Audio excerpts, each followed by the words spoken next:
Atos dos Apóstolos, capítulo 24, versículo de número 5. Constatamos que este homem é um perturbador que vive causando tumultos entre os judeus de todo o mundo. É o principal líder da seita conhecida como os Nazarenos. Jesus. Cantamos, lemos, falamos de Jesus. A imagem que Jesus traz é de paz, amor, benevolência. Se você perguntar a um não cristão o que ele tem a dizer de Jesus, possivelmente serão estas as palavras que você ouvirá. No entanto, essa imagem pública e comum de Jesus difere um pouco do Jesus do Evangelho. Ele é sim nossa paz em meio a perseguições e dificuldades. Ele é sim a garantia de amor constante em meio a medos e inseguranças. Ele é sim benevolente conosco em meio às aflições e temores de nossas vidas. No entanto, passamos por perseguições e dificuldades, medos e inseguranças, aflições e temores, porque fomos alcançados pela graça e chamados a viver os valores de Cristo. Sim, os valores de Cristo nos farão enfrentar tudo o que dissemos até aqui. O texto de nossa meditação fala sobre um episódio na vida de Paulo, onde seguir a Cristo o fez se tornar um perigo para a sociedade vigente. Quero começar esta mensagem falando um pouco deste contexto e mostrando o perigo que representava Paulo e depois mostrar o perigo que devemos representar. Para entendermos o contexto das palavras de Atos 24:5, precisamos compreender a história que a cerca. Paulo havia voltado para Jerusalém e contado as bênçãos da viagem aos demais apóstolos. Instruídos pelos cristãos de Jerusalém, a fim de não causar problemas com os judeus, Paulo vai ao templo se purificar. Quando faltavam 7 dias para o fim da purificação, Paulo é reconhecido por judeus vindos da Ásia como sendo um pregador que distorcia o judaísmo. Paulo então é preso, mas tem a oportunidade de discursar e fazer sua defesa. Quando os guardas estavam para açoitá-lo, ele então revela sua cidadania romana e é levado diante do conselho de líderes judeus. Neste interim, os judeus armam um plano para matar Paulo, que é advertido por seu sobrinho, e este revela tudo à guarda romana. Paulo então é escoltado até Cesareia, e lá, depois de 5 dias preso, é levado diante do governador Félix. O julgamento é instalado, tendo como acusadores o sumo sacerdote Ananias e alguns líderes judeus que tinham como advogado Tértulo, que foi quem proferiu as palavras do verso 5 de Atos 24. Os detalhes desta história você pode ler a partir do capítulo 21 de Atos dos Apóstolos. Quero me ater à sentença de Tértulo. A acusação de Tértulo, no verso 5, é feita em 2 partes. Há ainda uma terceira acusação no início do verso 6, que contemplaremos nesta análise preliminar. Primeiro, Paulo é acusado de ser um agitador. Uma das traduções possíveis para o termo grego loinon é peste, o que nos leva a crer que Tértulo, ao chamá-lo de agitador, quisesse dizer que Paulo era um homem que espalhava a peste de sua seita. E tal interpretação é fundamentada, pois em seguida Tértulo afirma que Paulo é um agitador que causa tumultos entre os judeus de todo o mundo. Ou seja, para Tértulo, Paulo era um espalhador de peste. Tal afirmação pode nos parecer exagerado. No entanto, consideremos que Tértulo se dirigia a Félix, governador, de quem é o dever de manter a pax romana, ou seja, a ordem dentro de sua jurisdição. Não se tratou, portanto, de um exagero de Tértulo, mas de um recurso discursivo para sinalizar o perigo que Paulo representava não só para os judeus, mas para todo o império. A segunda acusação contra Paulo é o de ser o principal líder da seita conhecida como os Nazarenos. Aqui, mais uma vez, Tértulo faz uso de um recurso discursivo. Ele procura associar os cristãos a um grupo de judeus que tinham um rígido comportamento ético e moral com a finalidade de se purificarem constantemente. A justificativa para tal associação vem do fato de Jesus ser de Nazaré.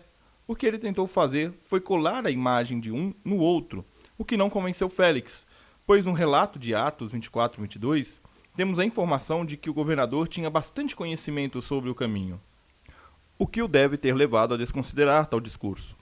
Na terceira e última acusação, Tértulo volta sua atenção para o povo judeu, dizendo que Paulo estava tentando profanar o templo, o que não é fato, visto que nos versos 27 e 30 do capítulo 21 temos o relato de que Paulo fora reconhecido por judeus da Ásia que se levantaram e levaram a multidão a se rebelar contra Paulo. Paulo representava um perigo para o império? Em certa medida, sim. mas era mais uma ameaça aos judeus, dado o número de adesão crescente na igreja em seu início. Já era notável a presença de cristãos na sociedade judaica. Isto incomodava os judeus. Paulo representava um perigo por ser um cristão que carregava e honrava o nome de Cristo. Ele não apenas era identificado como do caminho, mas trilhava este caminho. Sua área de influência era grande e ele era conhecido por toda a Ásia, e em breve também na Europa. Olhamos para o contexto e percebemos o quanto Paulo representava em seu tempo um perigo. Ele era servo de Cristo, servo daquele que venceu a morte, daquele que ousou afrontar o ensino hipócrita e aprisionador dos fariseus, grupo do qual Paulo fez parte. E nós? O que fazemos para confrontar a sociedade? Quando olhamos nossa sociedade, nossa família, por conta de nossa educação e do contexto que fomos formados, tendemos a achar normal determinadas situações e práticas. No entanto, quando confrontamos nossa criação familiar e a sociedade em que fomos formados com o Evangelho, encontramos diversos pontos onde questionamos e somos desafiados a mudar. E isso independe se você nasceu em lar cristão ou não. Lares cristãos tendem a ser ótimos ambientes para a formação de caráter e para a vida como um todo, mas muitos cristãos têm baixado a guarda na educação de seus filhos, e isto não é de hoje. Ensinar nossos filhos a conviver com Cristo é uma missão difícil e requer dedicação e submissão constante. Falo essas palavras com muito temor e tremor, pois meus filhos ainda são pequenos e estamos justamente na fase de semear os valores do reino em seus corações. Por que é tão difícil? Porque os valores do reino representam uma afronta à sociedade. O cristão é um perigo para a sociedade nos alicerces sobre as quais ela está firmada. Por quê? É o que veremos a seguir. O primeiro perigo que o cristão representa diz respeito aos valores. Os valores de nossa sociedade divergem dos valores do reino de Deus. E por favor, não me leve a mal, mas até os valores de nossas famílias divergem dos valores do reino. E essa transformação exige de nós coragem para enfrentar um cristianismo plástico, feito para atender demanda de mercado. Não é um cristianismo, é uma religiosidade amorfa, sem fundamentação bíblica e firmada em valores positivistas.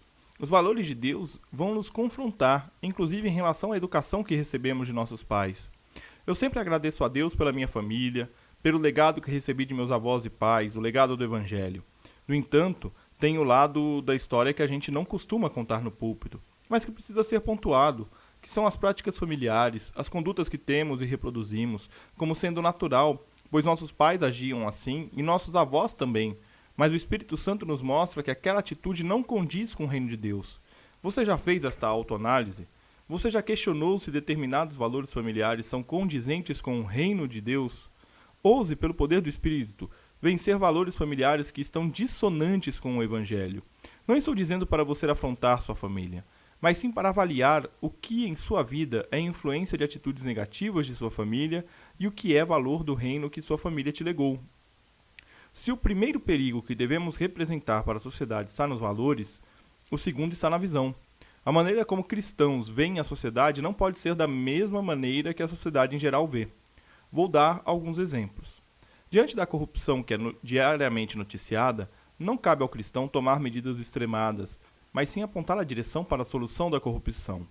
Qual a solução para a corrupção? Cristo. Diante da lei da vantagem, Cristo nos oferece o caminho da justiça e da generosidade. Diante de injustiça que vemos noticiadas, não devemos de igual modo tomar medidas extremadas, mas sim apontar para a solução da injustiça, até mesmo da injustiça causada pelo judiciário. A solução é Cristo. Ele é o justo. Agora você pode me perguntar, como fazer isso? Que trabalho gigantesco! Como sermos ouvidos diante de tão gigantes problemas? Seja ouvido pela sua família, seja ouvido pelo seu amigo, seja ouvido pelo seu vizinho, seja ouvido pelas pessoas com quem você convive. Mostre para as pessoas que existe uma maneira de se viver com justiça e equidade. Policie e vigie sua vida para que não caia nestes erros. Dê o exemplo.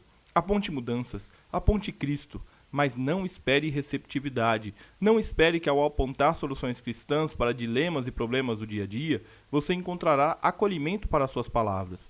O Evangelho traz confrontação, traz mudança profunda.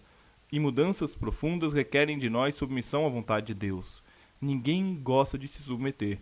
Nossa natureza humana, pecadora, quer sempre prevalecer. Concluindo, conectados com Jesus de Nazaré, o perigoso Jesus de Nazaré. Não gostamos muito dessa imagem de Jesus como aquele que veio trazer divisão, provocar transformações profundas. Não gostamos de ter nossas bases mexidas.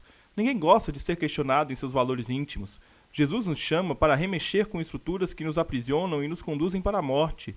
Jesus nos garante vida e a vida que ele nos oferece milita com a nossa morte, que nós achamos que é vida. Quero desafiar você, diante de tanta coisa que foi dita aqui, a olhar para a sua vida e encontrar onde há valores que precisam ser transformados. É perigoso seguir a Jesus? Sim, é. Basta nos lembrarmos do Sermão do Monte, ao final das bem-aventuranças, Mateus 5, de 11 a 12. Felizes são vocês, quando por minha causa sofrerem zombaria e perseguição, e quando outros mentindo disserem todo tipo de maldade a seu respeito. Alegrem-se e exultem, porque uma grande recompensa os espera no céu. E lembre-se de que os antigos profetas foram perseguidos da mesma forma. Ouse conectar-se a Jesus. Ouse aprender dele os valores de vida. Haverá grandes e profundas transformações. Também haverá confrontações, zombarias, perseguições e maldades. Mas saiba que Cristo tudo isso venceu.